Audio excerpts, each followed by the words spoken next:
Halo sahabat cerita, kali ini Wahana Cerita akan bercerita tentang raja terkaya di dunia. Siapakah raja itu?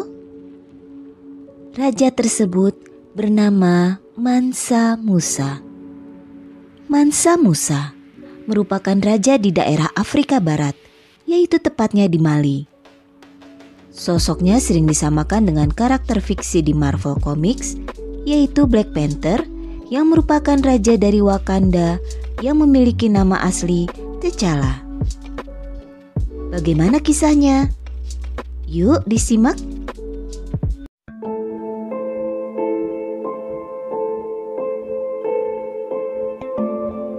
Mansa Musa lahir pada sekitar tahun 1280 Masehi.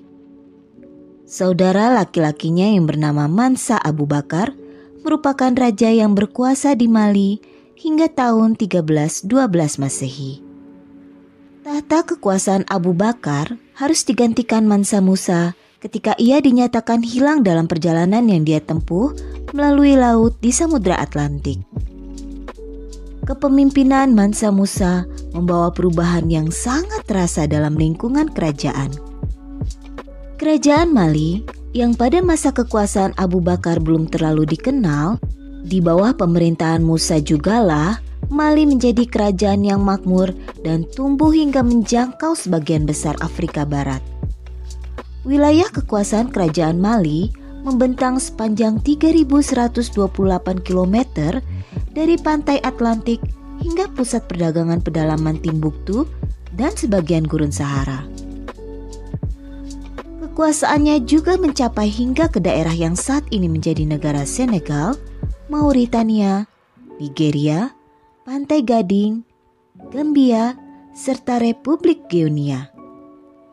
Karena memiliki wilayah kekuasaan yang sangat luas itulah, Mansa Musa pun dinobatkan menjadi seorang raja yang kaya raya saat itu. Pemerintahan Mansa Musa datang pada saat negara-negara Eropa sedang berjuang karena perang saudara yang berkecamuk dan kurangnya sumber daya. Selama periode itu, Kekaisaran Mali berkembang berkat sumber daya alam yang melimpah seperti emas dan garam. Bahkan diceritakan, kerajaan yang dipimpinnya bahkan menguasai hampir separuh jumlah emas yang ada di negeri-negeri Afrika, Asia, bahkan sampai Eropa. Meski memiliki kekayaan yang melimpah dan memegang tahta sebuah kerajaan, Mansa Musa dikenal sebagai seorang muslim yang sangat taat. Ia juga tidak lupa menjalankan kewajibannya sebagai umat Islam yang salah satunya yaitu berhaji ke Tanah Suci Mekah. Dikisahkan ia berangkat ke Tanah Suci Mekah dengan menempuh perjalanan sejauh 4.000 mil dengan memboyong sekitar 60.000 orang. Jumlah tersebut terdiri dari seluruh pejabat kerajaan, hakim-hakim, tentara, pedagang, penghibur, budak, pengendara unta, bahkan kambing dan sapi sebagai bekal makanan. Rombongan itu membawa ratusan pon emas yang diangkat menggunakan unta dan kuda. Karena terlihat begitu mewah dalam perjalanannya, rombongan Raja Mansa Musa seolah-olah menjadi tontonan bagi setiap wilayah yang dilaluinya. Bahkan, sosoknya menjadi tersohor di Mesir selama lebih dari 1 dekade. Sesampainya di Kairo, Mansa Musa bertemu dengan penguasa Kairo saat itu, yaitu Sultan Malik Al-Nasir. Ia disambut di Kairo oleh bawahan Al-Nasir yang mengundangnya untuk bertemu dengan sesama raja. Musa menolak acara sambutan mewah itu dan mengatakan bahwa dia hanya numpang lewat dalam perjalanan haji ke Mekah. Diceritakan salah satu alasan kenapa Musa menolak adalah karena diharuskan tunduk dan mencium kaki sultan. Dia memilih untuk menyapa Al-Nasir dengan layak dalam pandangannya. Dikisahkan juga, dikatakan Sultan Al-Nasir menawarkan penginapan kepada Mansa Musa dan semua orang yang menemaninya. Namun ia menolaknya dan justru meninggalkan sebagian hartanya di sana. Selain kaya dan juga sosok muslim yang taat, Mansa Musa juga seorang raja yang dermawan dan murah hati.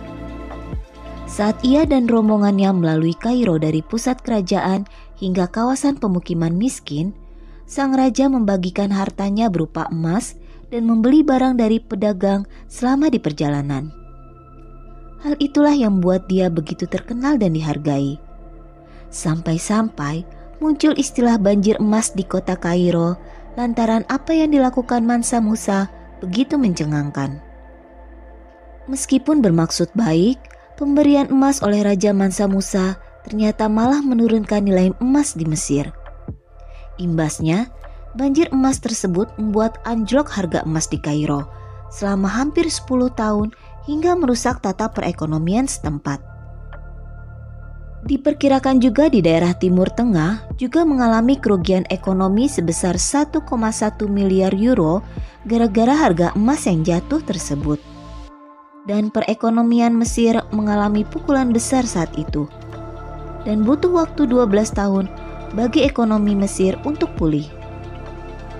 Mengetahui hal tersebut, Raja Mansa Musa berupaya menstabilkan kembali perekonomian di sana sekembalinya ia dari Mekah. Cara yang ia lakukan adalah ia menarik sebagian emas yang beredar dengan akad meminjam disertai suku bunga yang sangat tinggi. Beberapa waktu kemudian, dia kembali ke Mekah dengan beberapa ulama, termasuk keturunan langsung Nabi Muhammad SAW dan seorang penyair asal Andalusia.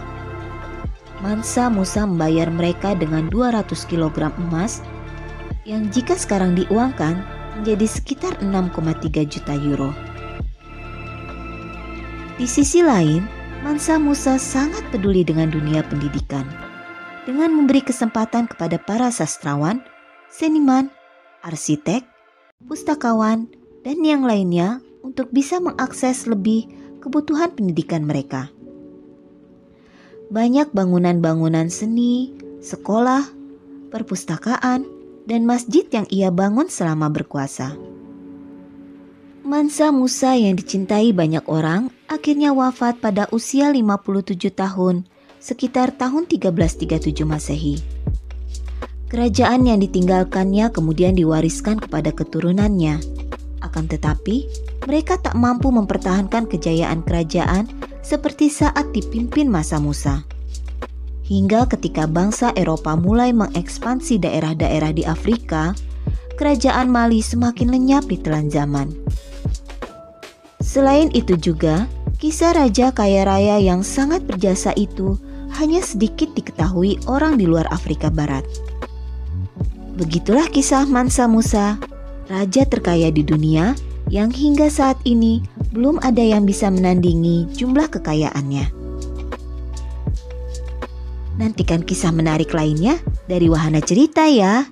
Jangan lupa subscribe, like, and share jika kalian suka dengan video ini ya.